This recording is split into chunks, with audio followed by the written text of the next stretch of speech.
Senador, bom dia, obrigado pela atenção mais uma vez com a CNN, hein? Gratidão toda minha, Rafael, Elisa, Luciana. Já estou aqui no Senado, a 50 metros aqui da CCJ e pronto para essa semana que vai ser decisiva, acredito eu, nessa CPI. E bom, por que o senhor acha que vai ser decisiva essa semana, senador? Olha, primeiro porque a gente vai ter agora, finalmente, uma voz técnica, né? Embora que eu possa discordar e discordo politicamente do governo, mas vejo que a Mayra, que é da minha terra, é do Ceará, é de Fortaleza, ela é uma pessoa muito preparada, uma médica, foi presidente do Sindicato dos Médicos, né, uma pessoa extremamente humana e que vai ter a oportunidade de esclarecer esse assunto nebuloso do tratamento precoce, né? Que, no meu ponto de vista, não tenho a menor dúvida, realizei debates, inclusive aqui no Senado, existe uma divisão clara, abissal, da própria ciência, né? Então, que a gente possa ouvir cientistas e médicos renomados contra e cientistas e médicos renomados a favor desse tratamento, né? Ver as experiências que têm acontecido no Brasil, em outros países, para que a gente não faça um pré-julgamento. A doutora Mayra, ela foi já pré-julgada, né? Esse é o fato que a gente percebe aqui, quem acompanha a comissão sabe disso. Inclusive o próprio relator, senador Renan Calheiros, numa entrevista coletiva na semana passada, não a chamou pelo nome, chamou de uma alcunha, algo pejorativo, que é Capitã Cloroquina, né? Então isso não se faz, isso é um desrespeito com a mulher, com a mãe, com a profissional, e eu acho que esse tipo de situação já mostra realmente o comprometimento, a parcialidade, o que é que já pensa, o que é que já está no relatório do relator dessa comissão. Senador, o que na atuação de Mayra Pinheiro pode explicar o enfrentamento do Brasil na pandemia? Por que é importante ouvir essa secretária? Para o grande público, pode ser um nome desconhecido, algumas pessoas a conhecem, evidentemente, mas não tem a força que um Eduardo Pazuello, Mandetta e outras pessoas que já foram ouvidas. Por que é importante ouvi-la? Em primeiro lugar, ela está desde o início, como foi muito bem colocado na reportagem da CNN, né? Ela está desde o início nesse trabalho, passou pelo Mandetta, também pelo Taishi e agora, recentemente, Pazuello e continua no governo. Então, ela é uma peça-chave para trazer realmente as atividades que foram feitas dentro do governo federal com relação à pandemia, que a gente possa cruzar dados, né? Eu, particularmente, discordo, por exemplo, do que o presidente da República fez nesse final de semana, aliás, outras vezes também, que causando aglomeração, falta do uso de máscara, tudo isso, inclusive, eu quero perguntar para ela se ela concorda com esse tipo de atitude que não convém absolutamente nesse momento. O que a gente vive, e é bom que fique claro para todo mundo, é um momento de muita tensão, é um momento de muita polarização e isso cega, né? Para quem quer trilhar um caminho do equilíbrio, um caminho do meio, é difícil você encontrar técnica num ambiente acirrado como a gente vive na CPI. Tem os governistas, né, que defendem o governo e tem também os oposicionistas que querem comer o fígado do governo. E nesse momento a gente vê uma sociedade, eu tive no Mercado São Sebastião esse final de semana em Fortaleza, conversando com os feirantes, com as pessoas, para ouvir o que é que eles estão achando dessa CPI. E o sentimento não é bom por causa do palanque flagrante político que a gente está vendo nessa comissão. Então, nós precisamos buscar toda a verdade com muita serenidade, né? Mas o que a gente vê realmente é uma intimidação dos depoentes, trocando resposta, né? Uma indução dos questionamentos. Então, tudo isso vai derretendo a credibilidade de algo que poderia trazer para a gente, para as futuras gerações, inclusive, um aprendizado sobre essa pandemia que tem mudado as nossas vidas, né? Então, segundo especialistas, nós vamos ter outras pandemias, infelizmente. Qual é o aprendizado do Brasil? Onde nós erramos? Onde nós acertamos? Eu acho que isso é também importante, como apurar eventuais erros e omissões do governo e algo que a CPI tem fechado os olhos até agora,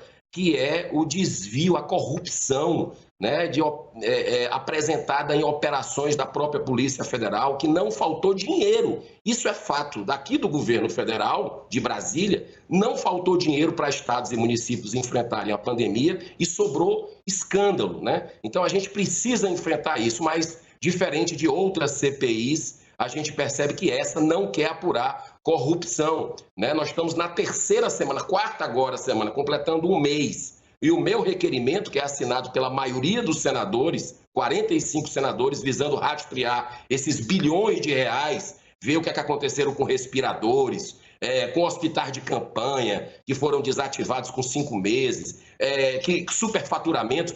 Tudo isso diferente do mensalão, diferente do petrolão, diferente da CPI dos anões do orçamento, que prestaram um serviço para o Brasil, essa, infelizmente, tem uma configuração muito forte política. E isso é triste. Eu acho que é desumano com o povo brasileiro, que sofre as consequências da pandemia, ainda na área da saúde, e enfrenta desemprego e fome. Então, não é hora de fazer política, é hora da gente ter responsabilidade com o país. Senador, quero voltar aqui ao depoimento de hoje. Lá na sua primeira resposta, o senhor fez inclusive uma defesa da sua conterrânea, a secretária Mayra Pinheiro, e o senhor falou que ela vai esclarecer muitos pontos sobre a questão da cloroquina, mas ela entrou na justiça, primeiro pedindo o direito de ficar calada, não conseguiu, e conseguiu o direito de não falar sobre um período ou sobre determinados pontos. Por que ela gostaria de não falar, então, se ela pode esclarecer muitos pontos? Muito boa a sua pergunta. Eu acredito que foi a mesma atitude que tomou o Pazuello. E eu disse aqui na própria CNN na semana passada que eu esperava que o ex-ministro Pazuello falasse tudo, respondesse todas as perguntas. Aliás, ele já deveria ter vindo antes aqui no Senado, né? A expectativa era essa. Então, eu até digo para você assim, eu acho que é uma medida. Como abusos de poder estão acontecendo, né? Quem acompanha essa CPI vê ameaça de prisão o tempo todo. É um espetáculo, né? Assim, político de intimidação. Tiveram momentos que o depoente, eu não lembro qual, se foi o Fábio Van Garten ou o próprio Queiroga, que o depoente deu uma resposta e o relator repetiu outra. Né? Teve que um colega senador, que eu não lembro o nome, de dizer, olha, mas ele não falou isso, volta aí a fita. Então, assim, é algo assustador. Eu acho que já existe uma questão pessoal do relator Renan Calheiros, que tem um filho governador. Isso é uma coisa que não tem solução durante essa pandemia. Ela já começou, dessa CPI, ela já começou equivocada, contaminada com isso. Então, eu acredito que a doutora Mayra, respondendo bem objetivamente a sua pergunta, ela teve a mesma preocupação do Pazuello para não ser ali, de uma certa forma, ameaçada, intimidada, mas eu acredito, pelo menos, eu espero que ela responda todas as perguntas ao longo desse dia. Senador, o senhor lembrou agora há pouquinho o depoimento do ex-ministro Pazuello semana passada. Foram 2 dias de depoimento, né? Ele pediu desculpa por andar no shopping por poucos metros sem máscara, disse que ia comprar máscara, falou que é contra a aglomeração. Aí no domingo aconteceu tudo aquilo que o senhor certamente assistiu, né? O senhor se sentiu enganado no depoimento, pelo depoimento do ex-ministro Pazuello? Acha que ele deve voltar à CPI? Olha, eu acho que os congressistas se sentiram afrontados, né? E com legitimidade, porque no momento que a gente vive, esse tipo de atitude, é como fala Francisco de Assis, as palavras podem até convencer, mas é o exemplo que arrasta.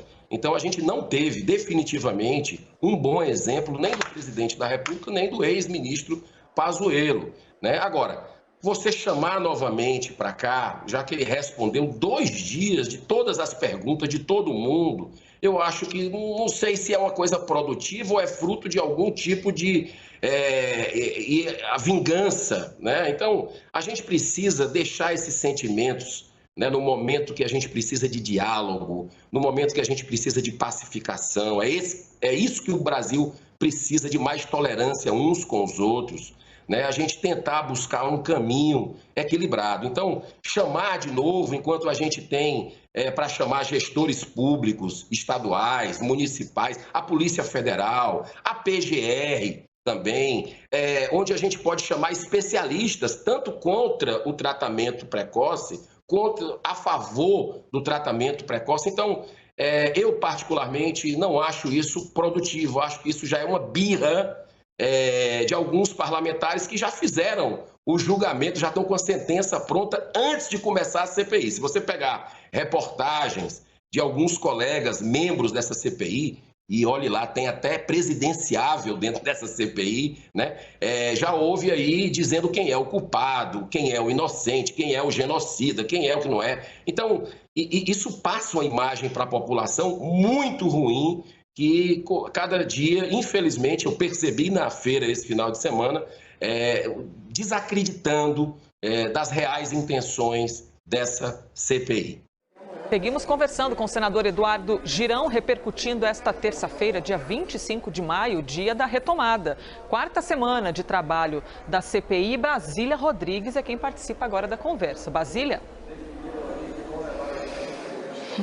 Oi, Elisa, Colombo, Luciana, mais uma vez. Pois é, senador, muito bom dia. Me chamou a atenção quando o senhor falou aí que, apesar da alcunha de capitã cloroquina, a Mayra Pinheiro, ela é mesmo uma médica, né?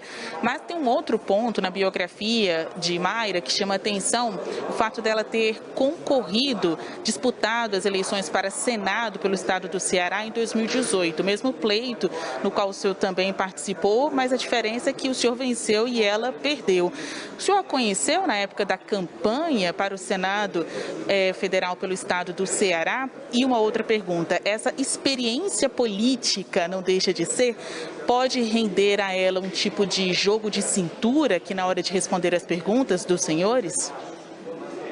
Olha, a Mayra é uma pessoa muito inteligente, muito sensível, né? Ela tem uma verve, sim, na área técnica, mas foi candidata, e não apenas dessa vez, Basília. Ela foi candidata também a deputada federal em outra eleição, né? Ela teve aí mais de 800 mil votos, né, para a eleição do Senado, percorreu o estado do Ceará. É uma pessoa que, inclusive, ela foi, vamos dizer assim, a alçada, né, pelo senador Tasso Gereissati, que também é membro da comissão e que conhece bem, era do partido dele, do senador Tasso Gereissati. Então, o que me chamou muito a atenção na semana passada, né, e tem uma expressão bíblica que a gente tem que lembrar muito nesse momento, os humilhados serão exaltados, né? Então a Mayra, ela tem sido humilhada, sem direito de defesa,